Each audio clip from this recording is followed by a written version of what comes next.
Alrighty, good morning. This is Steve Weber. I'm the host of the American Gumption Morning Show, and we are broadcasting on Spirituality Gone Wild. My broadcast partner, very grateful for Debbie G and the whole team at Spirituality Gone Wild, and also broadcasting on the American Gumption YouTube channel and on the American Gumption Facebook page. So please subscribe to one or all of those. Alrighty, so today is Thursday, September 24th, and a little bit of a overcast day here in the east, or at least the sun's not shining brightly like it had been the last few days. But hey, we're into the fall season, so that's what we expect. But not as cold as it was. The last few mornings was kind of chilly, but today kind of pleasant overnight. So anyway, getting on with the day, Thursday, the 24th of September. We have a guest coming up in probably about 15 minutes, Scott Stanfield. He is an author of a new book called Sleep, I believe is the name of it. But then the podcast is, he's a podcast host, modern Longevitarian. I'm learning how to say that, and he's going to tell us what that exactly means in just a few minutes. So, and I have a monologue, and I'm going to talk about taking care of yourself, and so I'll tie it in with what Scott's going to talk about, but I'll just share some of the things that I discovered in terms of how I like to take care of myself, or need to take care of myself, or choose to take care of myself as I've gotten older and wiser. Alrighty, I do have a movie life lesson, and coincidentally, it's about Forrest Gump taking care of himself, and so is called Eat, Sleep, and Take Bathroom Breaks. And that is scene number 72 of the 94 best scenes and life lessons from the movie Forrest Gump that I created last year in honor of the 25th anniversary.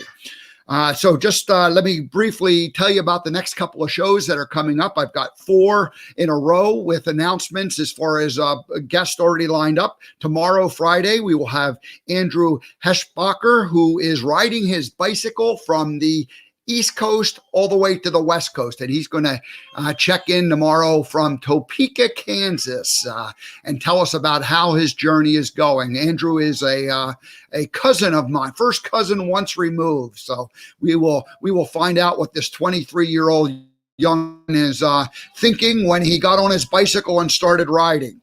All right. And then Monday, Katrina Valancourt is the creator of the Love Smart Cards.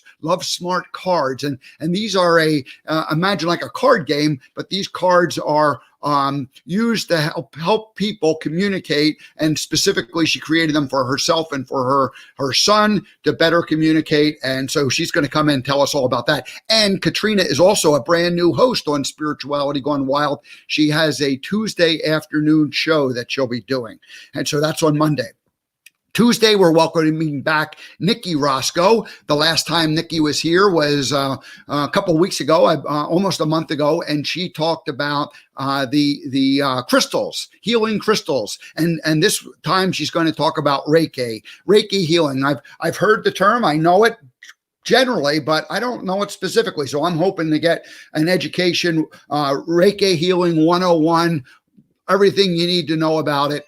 So we'll just open it up on Tuesday and let her explain that. And then on Wednesday, the author of the book Civility, Diana Dameron, and Diana is a friend from Montana, somebody I've known for about 5 years, that she wrote a book, Civility. She works with organizations where there's some kind of a toxic culture going on. Boy, we need her in our country right now to teach us all or to encourage us all to behave a little more with a little more civility. So that'll be on Wednesday. All right. So good couple things. Now, because it is Thursday, that must mean it's Throwback Thursday.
All righty, here we are, Throwback Thursday. We're doing the Forrest Gump years, and we're doing some water sports. So taking a little bit of a ride in boats. So this was back in 1997 or 8 when my first trip to Hawaii, and Forrest Gump jumped in the Hawaiian canoe and took a nice ride and was riding some big waves. So that was certainly a fun. Now a couple years later, in the early 2000s, let's just call it 2001-ish time frame, I went to Charleston. They opened up the Bubba Gump restaurant there. And if you look at the very front of that, it's a little bit hard to see. Let me see if I can adjust this picture. Zoom to fit. There we go. Expanded that a little bit. And way up in the very front on the deck of the shrimp boat is Forrest Gump standing there riding around in the Charleston River right next to the city of Charleston. And lo and behold, I'm working the nets there. And again, I want to adjust that picture for you all. Let's zoom the fit. There we go. And you can see Forrest is working the nets. And then, of course, the grand finale was that the boat came by. There was a group of people on the pier, and Forrest jumped off the shrimp boat. He was so excited to see all the people. And I jumped off and swam the shore. And man, that river was dirty. The suit, I had an old suit, so I wore that one, and the suit was just, we hung it out to dry. I kind of rinsed it out in the bathtub and came back into the hotel room, and it just stunk to high heaven. I mean, it was a terrible thing. I took it then right away to the dry cleaner, and I don't know, they had a hard time getting it cleaned out. But anyway, I jumped off a shrimp boat. The things you'll do the things you'll do when your employer says, hey, you're going to jump off a shrimp boat. All righty. Okay, well, that's Throwback Thursday.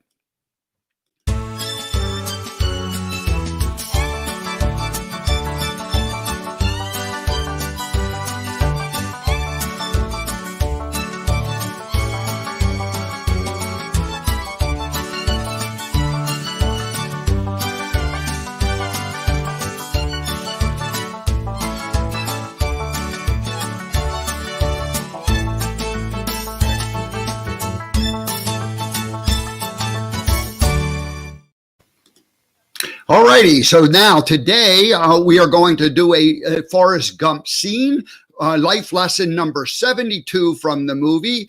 And this one here, the reason why I chose this scene is because of our guest, Scott Stanfield, coming up.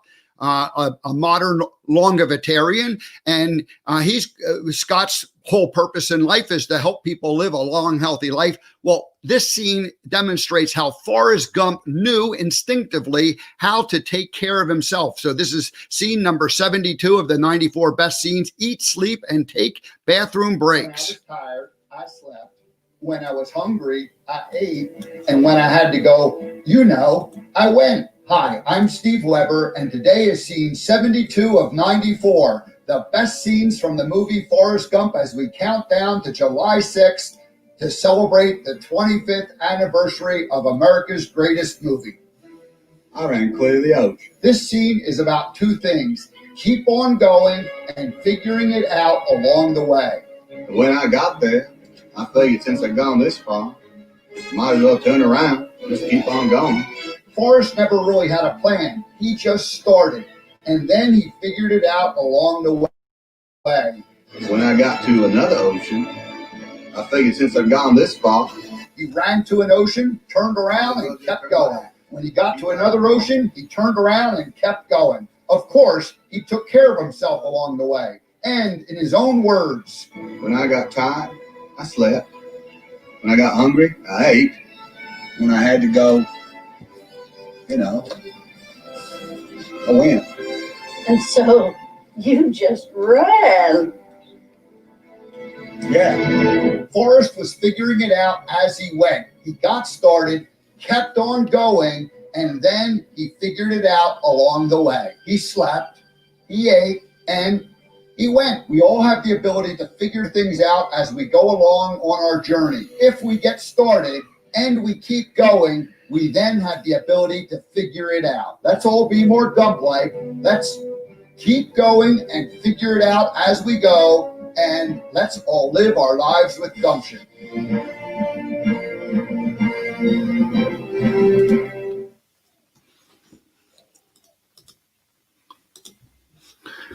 All righty, so that is our scene number 72. I think I said it was 72. Yes, eat, sleep, and take bathroom breaks as you need along the way. And Forrest figured it out. He instinctively knew what it took to keep himself healthy as he ran across the country for 3 years, 2 months, 14 days, and 16 hours. All righty. So today's monologue is going to be a brief one, but it's called Taking Care of Yourself, just the same as what Scott and I are going to talk about in just a few minutes. But I'm thinking of two different times in my life when I really kind of had to figure out how to take care of myself from a health point of view. And the first one was back in the Forrest Gump days. I had been working for Bubba Gump for not that long, only probably, a year or so. And the first year I was really focusing on, learning how to do my job and all the lines of the movie and how to interact with people and how to control the crowd and keep people flowing. And, it was just a whole lot of new skills that I needed to master as I sat out on the bench and talked to upwards of 1,000 people a day. And so once I perfected those skills, or at least I became competent and even very good at those pieces of it, I then realized that the secret or the key to me doing my job really successfully was being in a really good mood when I showed up to go to work. Because if you're going to sit there in public, kind of like in a fishbowl, except you're on a park bench and you're Forrest Gump and people are coming up and they're wanting to take a picture with you and you're staying in character, interacting with them all, having fun.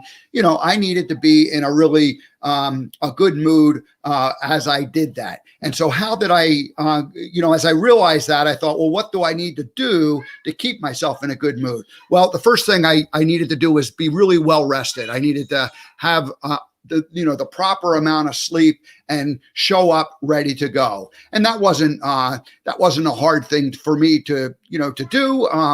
But it became like a priority. The second thing is I had to be really well nourished when I showed up. And so I would eat a nice breakfast, but then I had I would take a sandwich with me and I'd take an apple and I'd eat those, really right when I was getting down there. So I had like a good solid breakfast to start my day. And then as I, was ready to get there, I'd eat it in the car as I'm driving down. And then that way I was well nourished and I could, survive the 5-hour shift that I did. Then the third thing I had to do was keep myself really well hydrated. And because I was talking, of course, it was good for my throat to sip on water, but I also just was out in the sun. And I just needed to drink a lot of water. And I even, I ask people to go in and get me a fresh water when I would run out. So I drink several glasses of water during that period. So those were really the kind of the things, for me, it was being rested, showing up in a good mood that way. And then of course, having myself properly nourished and also, keeping myself hydrated throughout the day. So that was it. Those were, and I know Scott has those 3 principles as part of his 8 foundational principles of being a modern Longevitarian. So we'll let him add some more things and ideas there. Now, the second part, in terms of my own decision to make changes in my life 4 years ago, I decided that alcohol no longer was something that needed to be part of my life. And so I just gave it up. I said, that's it, I'm done. And I initially took a break where I didn't commit to ending, never having another drink in my life. But I said, I'm going to take a break and I need to actually really take a break where many times over the course of the last 20 plus years, I would think, I should slow down. I should, take a break, but it never really worked very well. So anyway, I gave it up and about a month into it, I realized that I just started to feel a little better. I felt lighter. I mean, I was getting lighter. I lost some weight and it was just like, I wasn't recovering every morning. My body wasn't working as hard. Then about 4 months into that little experiment where I was taking a break, I ended up realizing that I was sleeping much better at night. And I what happened, it just sort of about 4 months into it, one day I was like, oh my gosh, I really slept sound last night. And I hadn't remembered sleeping sound for years. So it's kind of like when Jenny came home to Greenbow after being gone, and Forrest said, she just slept and slept and slept like she hadn't slept in years. And that's really, that's what it had done to me, being a regular consumer of alcohol. It was just something that was wearing me out and making me tired. So anyway, that's those are my two stories. And it's important that we keep ourselves healthy, or at least it became important for me as I've realized that, I needed to make changes at certain points in my life and adopt different behaviors and take better care of myself. So anyway, so excited to have the conversation with Scott. I think that's all I really have to say. So I'm gonna I see Scott is in the green room, and it looks like he's being well taken care of. We have some little elves in the American Gumption morning room who are taking care of him. They're bringing him little snacks and their drinks to keep himself hydrated and well fed. So let's see if he's ready to be brought on board. Scott, are you there? I am here. Good morning. How are you? I'm doing great. How are you? Thanks for having me. Yeah, no, you're very welcome. Welcome to the American Gumption Morning Show. So there's a little bit of a routine that we go through for any first-time guest. We have a special theme song. It's called our first-time guest American Gumption theme song, coincidentally. And but I want to read your bio, who you are, and then I want to play that song. And then after that, we're just going to have a conversation. How's that sound? That sounds perfect. All righty. So Scott Stanfield is the host of two different podcasts, Modern Longevitarian and the Restaurant General Manager podcast. Both of these topics are his life passions: leading people in restaurants, enhancing human performance, and teaching principles of longevity is what Scott does. He has the goal to extend the prime years of our lives. His ultimate goal is to perform at 100% at 100 years of age.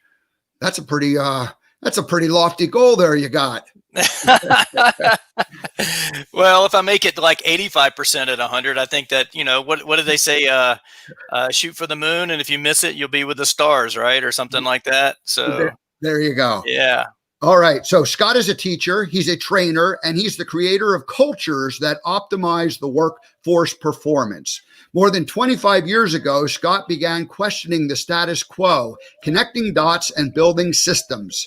He discovered that increasing profits starts with people with great character, training those people on an elevated level, and then sustaining an ecosystem of safety and positivity. This proven approach has won Scott many awards for remarkable service and top-line sales. And this has been to the delight of the owners and managers that he's worked. So very well done. So Scott's personal why is to raise the collective emotional intelligence of people around the world. And specifically, he's hyper-focused on individuals interested in living a conscious and long life. So Scott Stanfield, welcome to the American Gumption Morning Show. Let's go ahead and play the first time American Gumption theme, and then we'll get into our conversation. Okay, sounds great.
We were going along real well there. We had a little bit of a hiccup at the end of the song, but welcome to the show, Scott.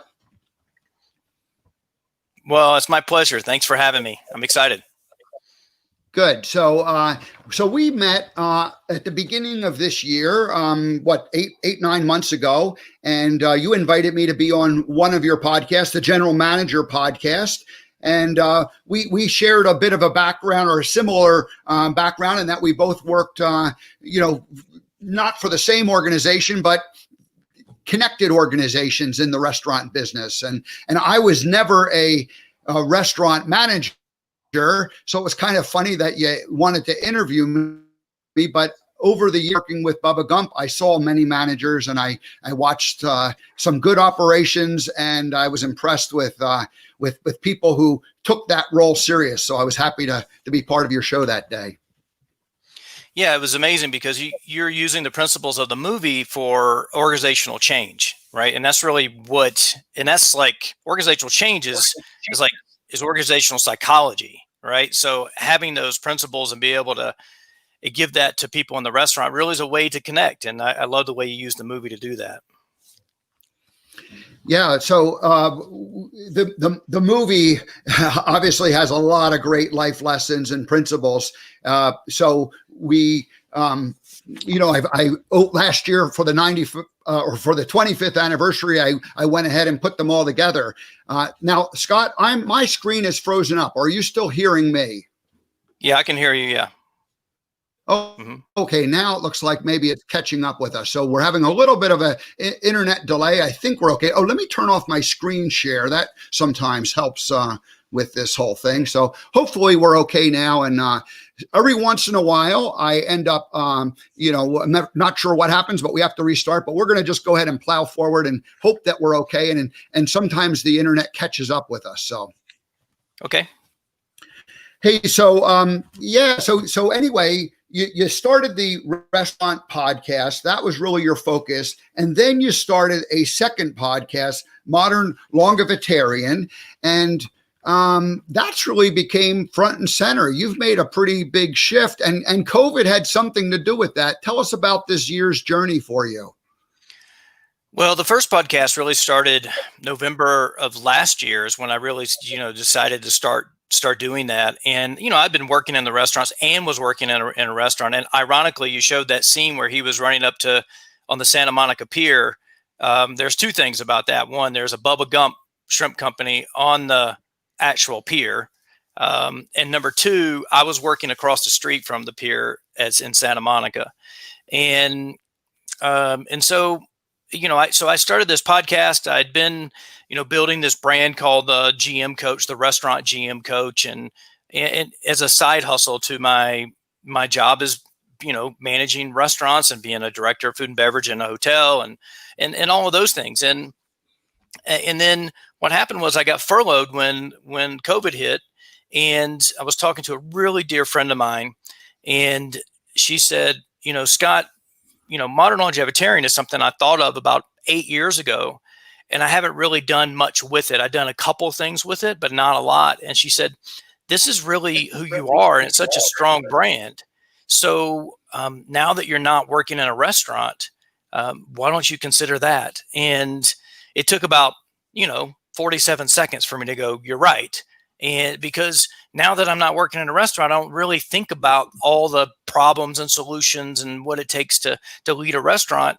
But I think about every day, like, what does it take to live a healthier life? And how do you do that? And start communicating that, because that's my true passion.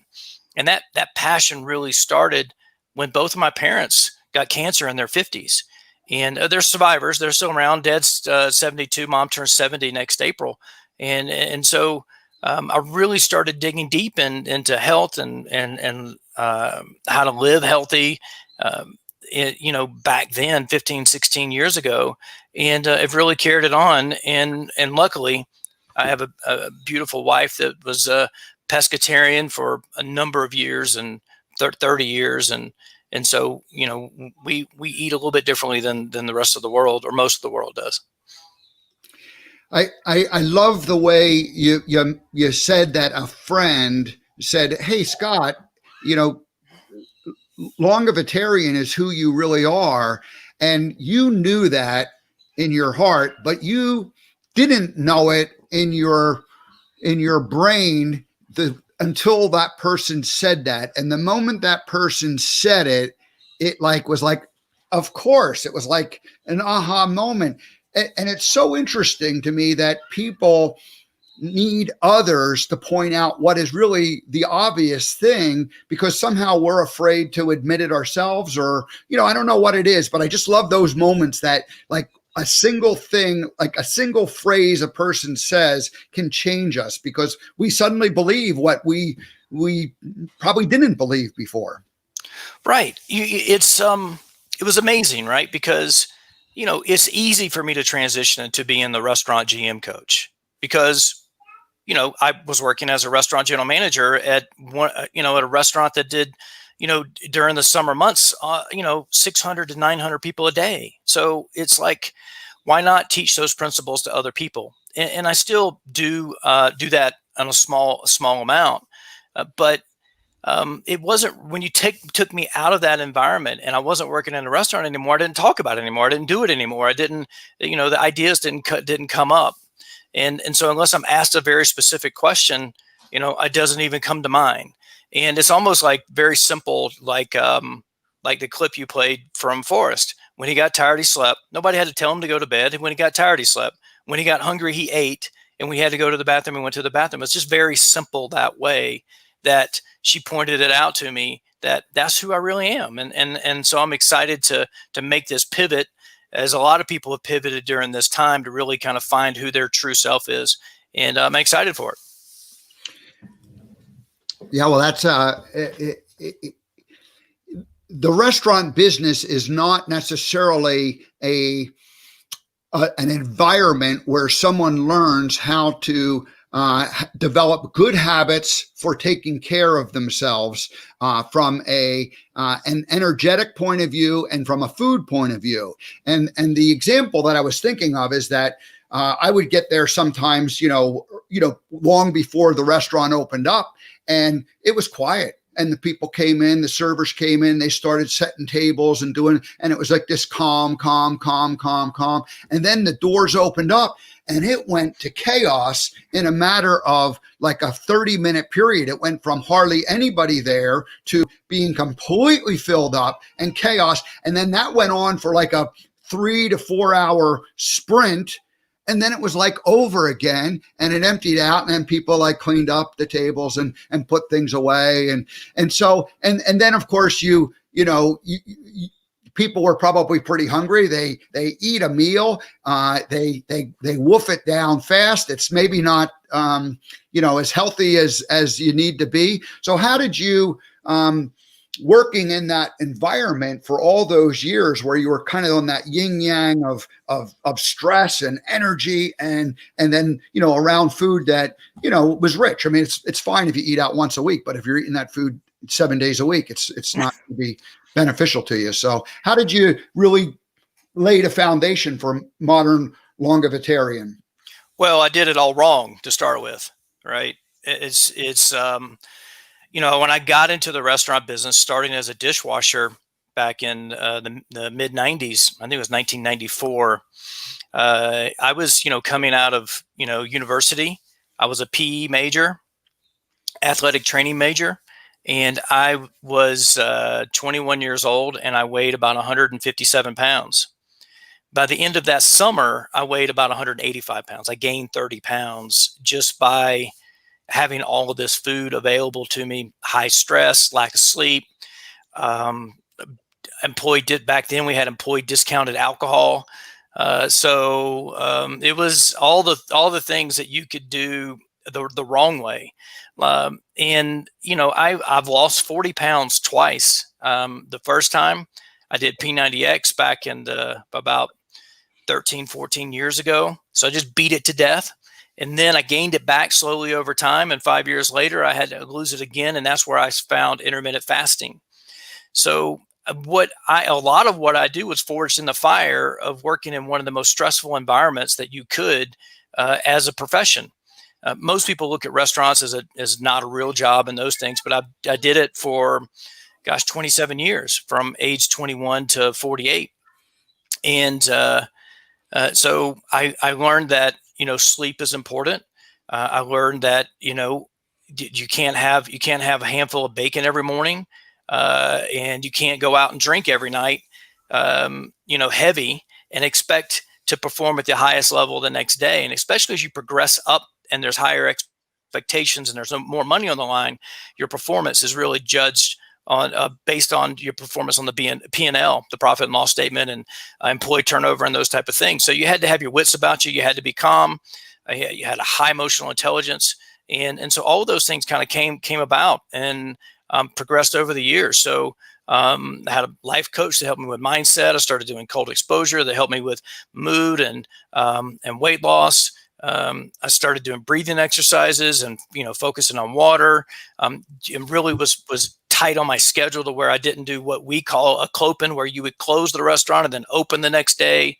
So where, and you got to think about that. If you're closing a restaurant and it closes at midnight, or let's say 11 o'clock, you get home 12, you wind down, you get to bed at 1 o'clock in the morning, and you got to be back there at 10 o'clock in the morning. You got a little bit of commute to get there. You're not really getting the best sleep. You're really coming home, you're cramming some food down, you're eating too late, your body's not resting.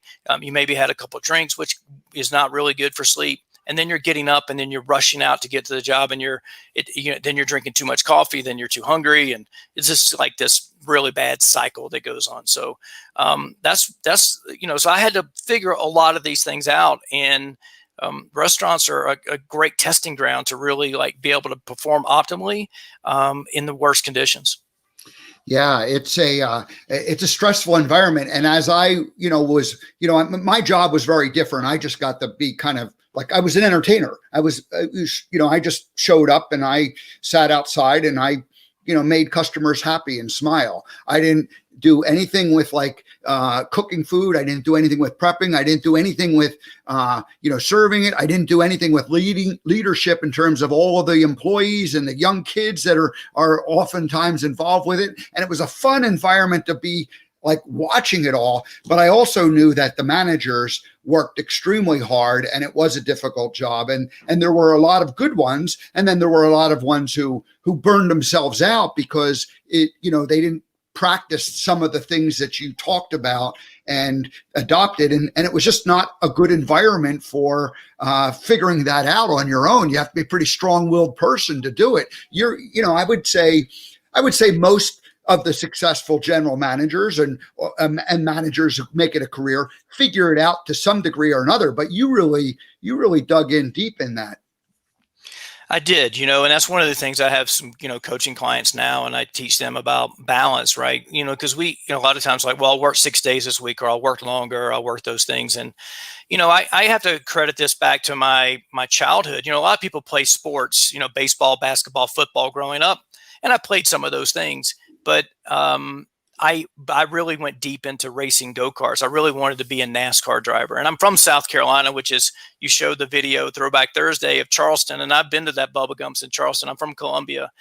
And so I've raced all over the Southeast and the East Coast. And I was blessed enough to my dad and mom invested in me and won some really good championships, state and national championships. And I was fully sponsored by this kart manufacturing company that also did engine building, and we had all these other sponsors as well. And but when you're racing, you have to look at everything systemically, okay? Because you're actually putting a setup on a go-kart chassis to go fast around the track. And these track conditions change as the temperature changes, as the humidity changes.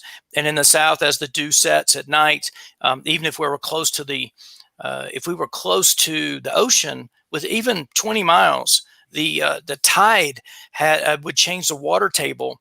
And so if it was high tide, it would change the track conditions. And so we had to really think about all of these different things that were happening. That really helped me in the restaurant business because, you look at, how fast is the host seating tables? Is the kitchen keeping up? Is this server over here really working well? Oh, there's a problem in the dish room. So I'm looking at all these different variables and putting back in and really optimizing the system. And so the same thing started happening with me when it came to my health. Is I started looking at and laying over this system and go, what affects this? What affects this? And what's the root cause? And sometimes in racing, you go and you finish 20th, and you would have to take everything that you think was the best, setup that you could get and throw it completely out the window. And by the time you got to the track next Saturday, you have something completely different in an effort to win the race. And so sometimes you try something with your health. You read something, you read all these blogs, or you read something on Google or something, or you watch a video on YouTube, and you go, "Oh, I'm going to do that. It's going to work for me," and it doesn't work. So you got to test. So I use myself as my own guinea pig to test and say, this is what works for me. It may not work for you. And so I'm really giving people agency, or giving people permission to say, I have to develop what works for me to be the best that I can be, to be my 100% at 100, or 100% at age 55, or like my parents. My dad got prostate cancer at 55, right? I'm 48. So I've got 7 years before I get to that age. So what am I going to do to move that to 85, 95, 105, to where I do that? So what changes can I make to do that? And so I'm giving people permission to do what they need to do, what's best for them. I want to ask one last question about restaurants, and then we'll move on from that and we'll get into it. You mentioned that you're looking at all the systems. You're seeing the dishwashing station. You're seeing the prep area. You're seeing the line where the food's being prepared. You're seeing the hostess seating people. You're seeing the servers, and everything's going on. Talk about the mindset of leading that team of people, because things need to be adjusted, and you see problems, but you can't be a spaz and freak out. And you gotta, how did you go about, you got this kind of like an orchestra going on, because everybody's doing their job. And so how do you raise the level in one area without upsetting the rest of the orchestra as it's playing? Well, I learned very early on, because I would get stressed and panicked, right? Very early on. I mean, this is within the first year of doing this. And I went from a very special case. I was in the right place at the wrong time, or the wrong place at the right time. But I went from dishwasher through the kitchen to manager with zero experience in 90 days. So that one summer that I started there. And I still stay in contact with Dale Augustine. He owns a steamer seafood company on Hilton Head Island, South Carolina. That was the first company I worked for. And so we laugh about that every once in a while once we catch up.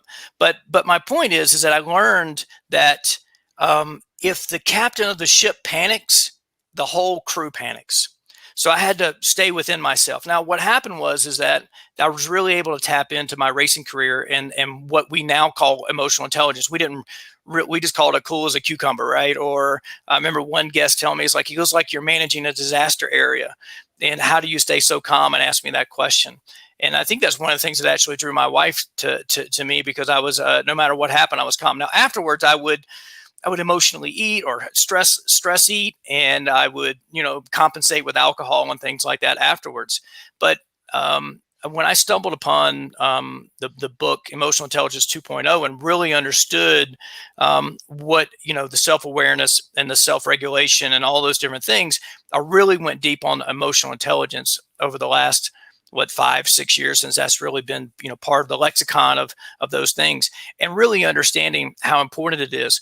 Simon Sinek has had a huge impact on me too with his book Leaders Eat Last, and really providing, and you can even hear that in my why, providing an ecosystem of safety, right, and positivity, right, and that's one of the things that he really talks about, because people perform better where they feel safe and they're not stressed. So it's something that progressed over the years. I mean, my dad was in the military, so I grew up, as a Generation X, and so we were kind of like, I told you to do this, and why haven't you done it yet? Those type of things. So my career started out as me being militant in a way of going, I expect you to do this, right? And then it really transformed as I really understood how important empathy is, and how that's a common thread that runs through every element of life, whether it's relationships or being a parent, or being a husband, being a brother, or a son to my parents, and really understanding, what other people are going through. You got to think, I've been working at a restaurant, been in the office, my head down going, and somebody come to check in, and I make eye contact with them, and I could see tears in her eyes. I could see something different, and come to find out, her boyfriend had physically abused her just an hour before her walking into my office, right? And I could very easily go, well, I need you to go to the bathroom, straighten up, get going, because I need you on the floor tonight, and get ready, or I could say, hey, do you need to go home, right? Or can you go somewhere that's safe? Right? Because you can't go back to where your boyfriend is a place that you can go, and can I help you get there? We'll be all right without you. And then really go back and redo the floor plan with one less server, and really figure those things out, and not do that from a selfish point of view, because I'm doing that what's best for that particular person, that human. And really, like, and what happens is that it ends up being that when you really care about people on that level, and you really take care of them, they in turn will take care of you and take care of the organization, because that's really important to me, is to have a really strong organization.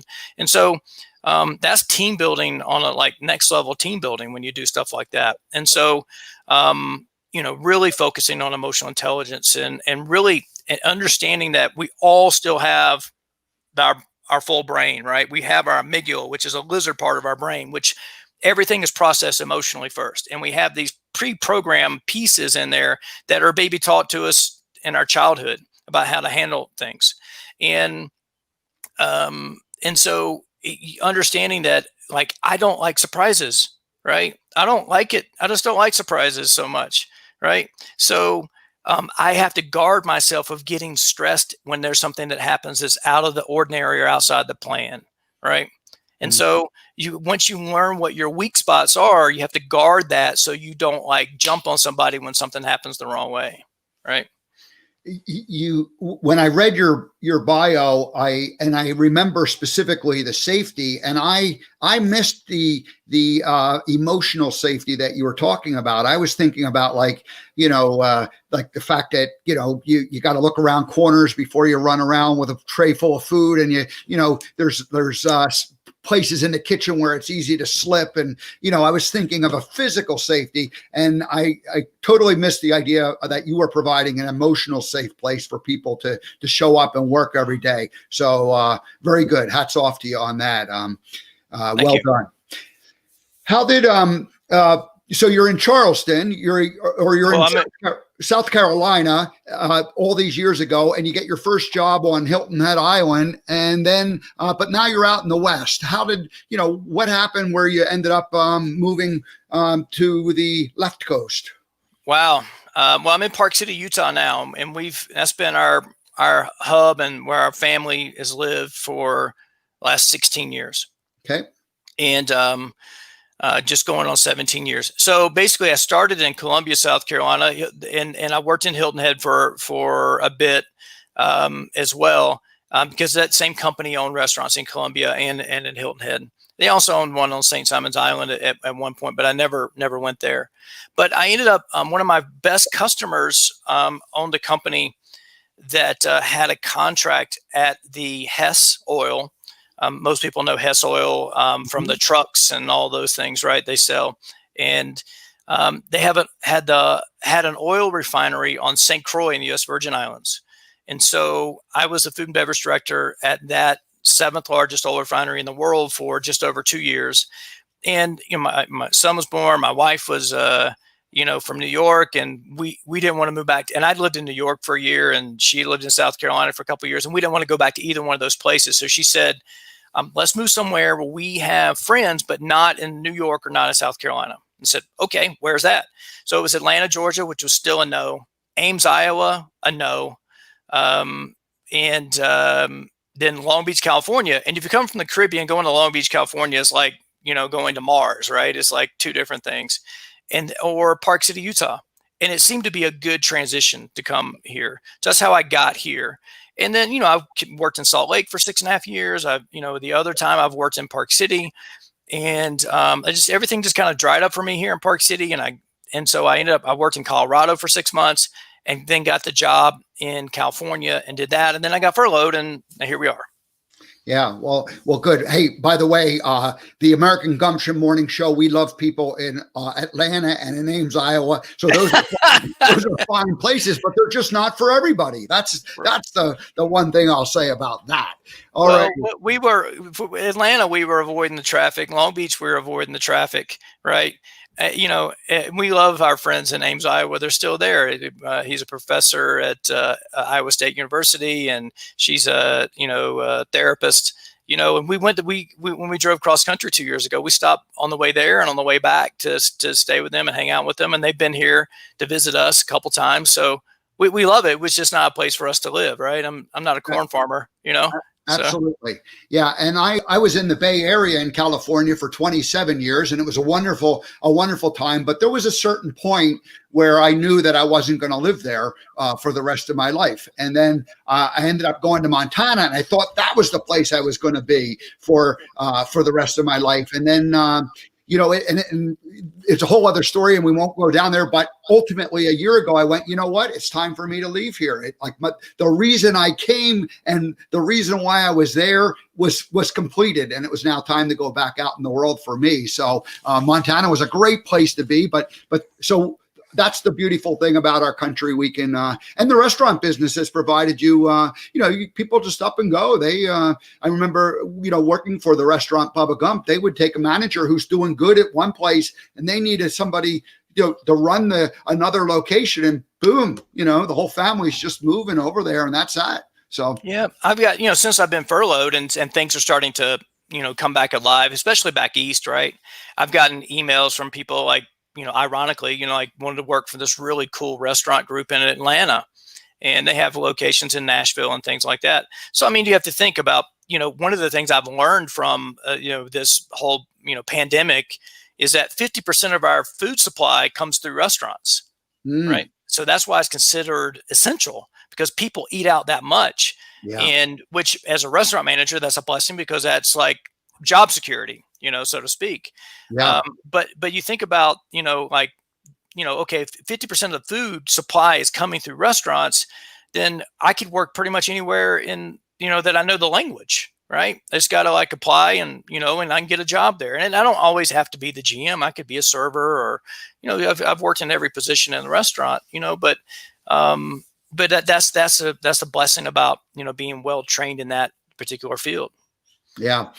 So I didn't do what I said I was going to do, Scott, and that was to invite you on to talk about modern Longevitarian. And we've talked about the restaurant business for the most part, but I do want to shift gears and get into that. But I don't think we're going to be able to do much more, because the show's only about 10 more minutes. All I think we can do is lay kind of a foundation of what modern Longevitarian means to you and what it is. And then I want to invite you to come back again, and we'll dive deeper into that. So is that something you'd be willing to do? Absolutely. I really appreciate it. So I don't think, like I said, I don't think we can do anything more than just sort of lay the foundation of what is it? What does it mean to be a modern Longevitarian? Tell us about the word and tell us what it means to you. And then, a second question that I'll ask separately is what are some of the main principles of it? But so just lay out how, you came about this brand and the word itself, because I finally can say Longevitarian, but it took me a few times. Yeah. Well, what happened is 8 years ago, when I was turning 40, I went to have my first well visit, and I went to the doctor, and I'd been a vegetarian for 10 years and even a vegan for 6 months out of that time. It was a long 6 months, but even though I'm more plant-based now than I probably have been in a long, long time. But I had lost 40 pounds in a very quick, short period of time. And I was working as a food and beverage director at a hospital, and even the CEO of the hospital was coming up and asking me, what'd you do? How'd you do it? And I was like, well, I fast during the day, and then I eat just in this 4-hour window. And 8 years ago, nobody was fasting. I read a book about it, and it's called The Warrior Diet. And I was working out, one morning, and I would get up really early in the morning. I would work out for 20 minutes, and then I would, have to go down and get on the bus to go down to Salt Lake and those things. And I was working out, I was like, I'm not a vegetarian, I'm not a vegan, and people want to put so many labels on, this, and they're trying to like paint me in a corner on what I did specifically to, lose this 40 pounds and get in the best shape of my life at age 40. And I was like, I'm not a vegetarian, I'm a longevitarian. And I was like, oh my gosh. And I think 8 years ago, like we didn't have like smartphones and stuff. So I rushed over to a computer really and like Googled this word, and went to GoDaddy and was already purchased and bought a .com, was already owned. And I was like, so that's why I became modern longevitarian, because longevitarian was really already taken. So I've owned, modern longevitarian for 8.5 years and never did anything with it until July. And then what it means to me is this though, and actually this is another piece of this word dates back to the 1850s. It actually, you can Google longevitarian and it will pop up with Google Books, and it tells you, and it's in this old thing, I think it's called the Living Green, and it was these volumes that they wrote, and it was referring to these pastors that were over 100 years old and how they ate and things like that. So just think of longevity and tarian, right? So there's other things, vegetable and tarian, so vegetarian. There's all these different words that end in tarian, right? So it means one who practices to do this. And so my focus is I use it for longevity, but my real purpose is really to increase somebody's health span. So prime years of their life. So how can I feel the same way I do, the best shape of my life for an extended period of time, and push the point to where we start degrading longer. And that starts really with mindset, really with those things. So that's what it means to me. That's how I came up with it. I thought I invented a new word. Yeah. Actually, it was back 170 years ago. Somebody was already using it. And so that's where it is. Well, it's not a word that is used often, and so people have to learn it. So it's a little bit of a challenge. People don't always know what gumption means, but they know the word. And, I can appreciate having kind of a unique word that, people aren't 100% sure about it, but at least with, like I said, with gumption, they kind of had an idea. But longevitarian, it's something that, people have to kind of, it took me a couple times to figure out how to really say it. And then once I started spelling it properly, it helped me to say it properly too, because I had it misspelled a few times, and that made it even harder. So you should try typing as much as I do, right? It's like it's in my email address, it's in my .com, it's in my usernames, it's like it's everywhere. So I say it more than anybody in the whole planet, I think. So You have 8 principles. We're going to go through them. I'm just going to mention them and just say like a sentence or two about each one, because we won't have time to go much deeper than that. But at least we'll put them out there. So the first one is mindset.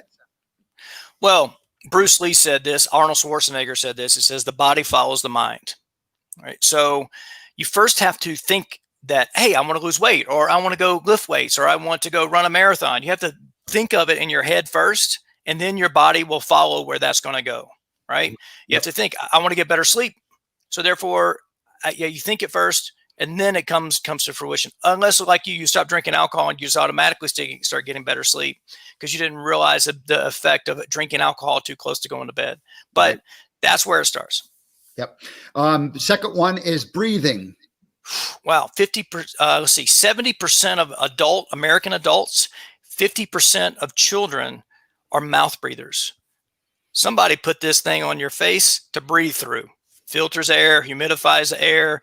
It takes out viruses. Well, wait a minute. Viruses out of the air, filters the air, this nose, right? Does all these things. Also releases nitric oxide, which actually is a vasculator. So what happens is when I started taping my mouth closed when I slept, which I got this idea from Patrick McKeon, who owns a Boteco clinic in Ireland. He actually wrote a book called Close Your Mouth. It totally, in 3 days, changed my whole sinuses. Basically what happened was my sinus cavities opened up as if I had surgery and been 100% healed in 3 days. So breathe through your nose, even while you're exercising, even those things. So what happens is, if you breathe through your mouth, it sends a message to your nervous system that you're in fight or flight. So if you're stressed out, this is part of emotional intelligence. If you get stressed out in a work environment or argument with your husband or wife or brother, sister, or frustrated because somebody's telling you to that you got to wear a mask or whatever those things is, take a slow breath through your nose, and it sends a message to your nervous system that everything's okay. Rest and relaxation. So parasympathetic. So those are the things about breathing. Third one is hydration. We've been taught our entire life that we need to drink 8 glasses of water a day. But what people don't really understand is there's actually a thing called, that's gross hydration. There's net hydration. Like you got gross pay, then you take all the taxes out and all the insurance, and you got net pay. There's actually, like this cup of coffee I'm sipping on, this black coffee here, only 80% of the water in here is absorbed because it takes 20% of the water to process the caffeine, right, to clear it out of the liver. When somebody drinks a glass of wine, you drink 5 glasses of wine, to get back to the same net level of hydration, you have to drink 7.5 ounces of water just to get you back to even. That's not even get you more hydrated before you go to bed. So there's things, the hydration for you that don't drink alcohol is different for someone like me. Let's say if I have a glass of wine, I'm going to need to drink more gross water to have my net at the same place that yours is. So hydration is super, super important because what are we made of? We're made of a large percent of water. All right. And what happens is over 73% of adult Americans are chronically dehydrated. If your blood's too thick because you're hydrated, it actually can lead to heart disease. So I'll just stop with that. We'll go to the next one. Sleep. Sleep is by far the most important thing that you can do. It actually touches every system in our body. Sleep is more important than diet and exercise combined. So I did write a book. You mentioned this. It's called Outstanding Landing. How to Get the Sleep of Your Dreams. Is for free download on my website if you want to go there. It's 45 pages basically explaining all the different things you need to do to get the best sleep. Find your sleep type, which there's 4 different sleep types.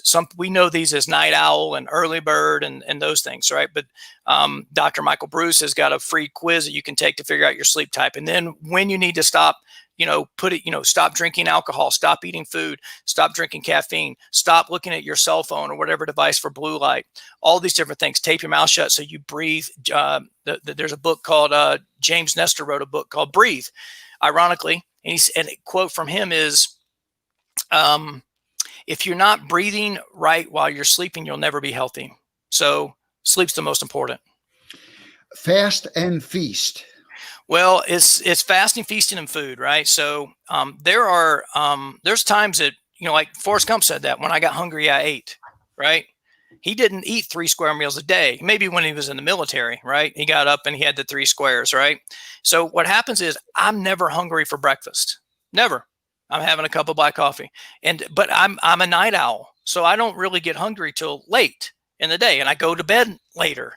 So what happens is when I started, fasting, 8 years ago, it gave me permission to skip breakfast, where everybody told me breakfast is the most important meal of the day. It is the most important meal of the day, but I don't have to have it until 2:00 in the afternoon. It doesn't have to be 7:00 in the morning. So, my point being is this, and somebody may be an early bird and they don't like eating dinner. So just, you can find your window that's best for you to eat. So fast and then feast, and then also eat clean food. So organic food when possible. I'm around my sister's grandkids once a week now in my life, and I'm seeing them, and kids just know when to stop eating. They just eat, but we train them to, oh no, eat more, eat more, eat more. So here they are, born with the innate ability to know, animals, lions and tigers and the deer. They don't, you never see any fat animals. They just eat, eat what they need. Right. So. Well, we're trained, right? Eat breakfast, most important meal of the day. Or why, I ask this question, why is pork up until recent years, the only meat you could have for breakfast? It had to be marketing by the Pork Association, right? Ham, bacon, and sausage, right? Is what you ate, right? So right. Anyway. All right. So next one is movement or exercise. Right. In the blue zones, which the blue zones are the 5 areas of the world that have the highest population of people over 100 years old. They don't have any dedicated exercise. They just move throughout the day. So we have a tendency, like you're sitting down, I'm sitting down right now. We're not moving, and working, right? Those type of things. We all of us have a job. So we get in our cars, those type of things. We're not walking to work. We're not doing those type of things. So movement's important. And I'm even finding out that certain types of exercise are actually even good for gut health and for your microbiome, and which is a big buzzword now for those type of things that are going on. So exercise is like a supplement to the lack of movement. And I'm okay with taking supplements. I took vitamin C last night. I take vitamin D, take a B complex, right? I'm okay with supplements, and exercise is a supplement for the lack of movement during the day. All right, last two, getting uncomfortable. And this was brand new to me. Right. This is not stepping out of your comfort zone, so to speak. It's like mentally stepping out of your comfort zone. That would be under number one, mindset. This is about, we live in these thermostat set at 70-degree worlds, 24/7, right? And getting uncomfortable really means getting cold and getting hot. And so there's so many benefits to cold exposure, cold showers, and getting a little bit cold, and also getting hot. Dr. Rhonda Patrick, she does extensive research and quotes a lot of studies on the benefits of Finnish style saunas. And when you're in these hot saunas, it basically your heart beats up to 150 beats per second. So it's like a cardio workout, but because the blood's all rushed around your organs, it's your heart's not really working that hard. So there's so many longevity benefits to getting hot. And also endurance athletes can perform better. And we were told, like when things got a little hot and racy, to go take a cold shower to calm down. Is actually the opposite. You go take a cold shower, it boosts testosterone. It increases fertility. It helps you with weight loss. A cold shower every morning equals about 9 pounds of weight loss a year, because it converts white fat into brown fat through mitochondria. So those type of things, just to warm your body up, it starts burning calories. So imagine that your fat can actually burn calories if you actually get it cold. But we live in this thermostat of 70 degrees. We put a jacket on to stay warm when it's cold outside, or we take clothes off to stay cool when it's hot outside, or stay in the air conditioner. We go from garage to building with very little, being in touch with nature. And the last one is grounding, or earthing, as you called it.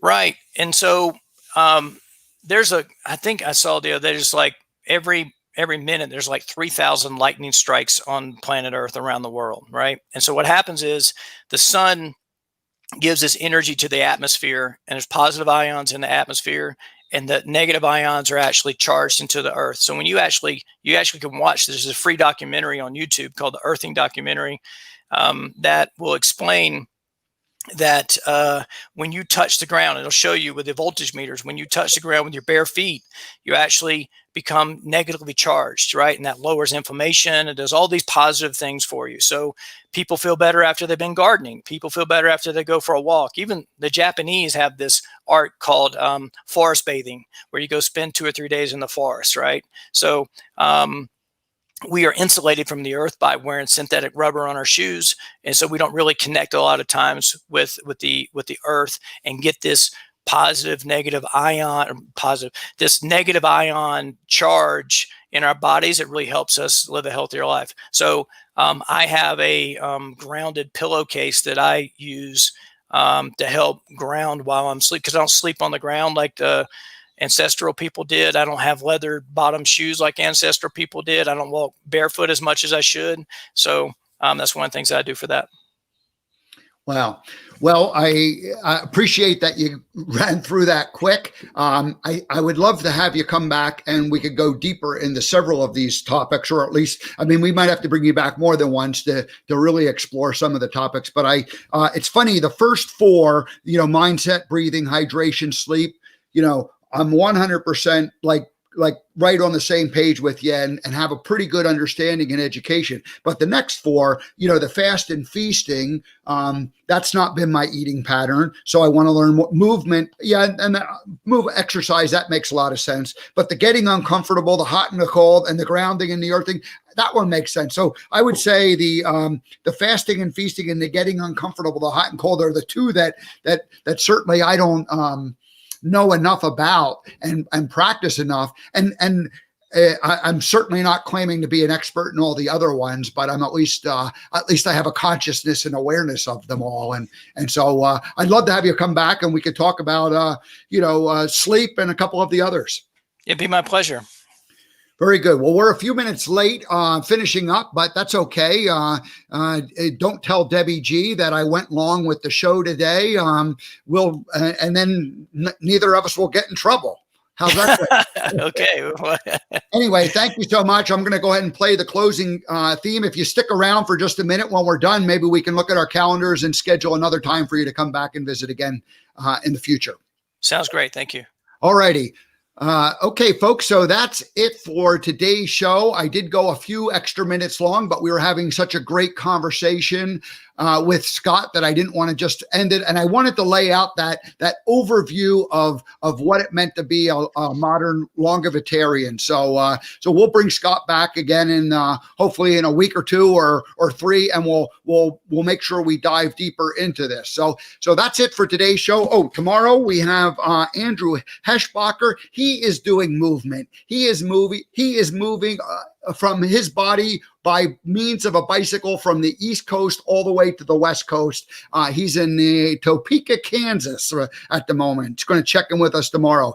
Monday, Katrina Valancourt, the newest host on the Spirituality Gone Wild channel. Nikki Roscoe coming back to talk about Reiki healing, and then Diana Dameron, the author of the book Civility, on Wednesday. So that's it, folks. We'll see you all tomorrow. Let's throw that up there and let's go ahead and find the closing theme. And that's it, folks. We'll see you tomorrow.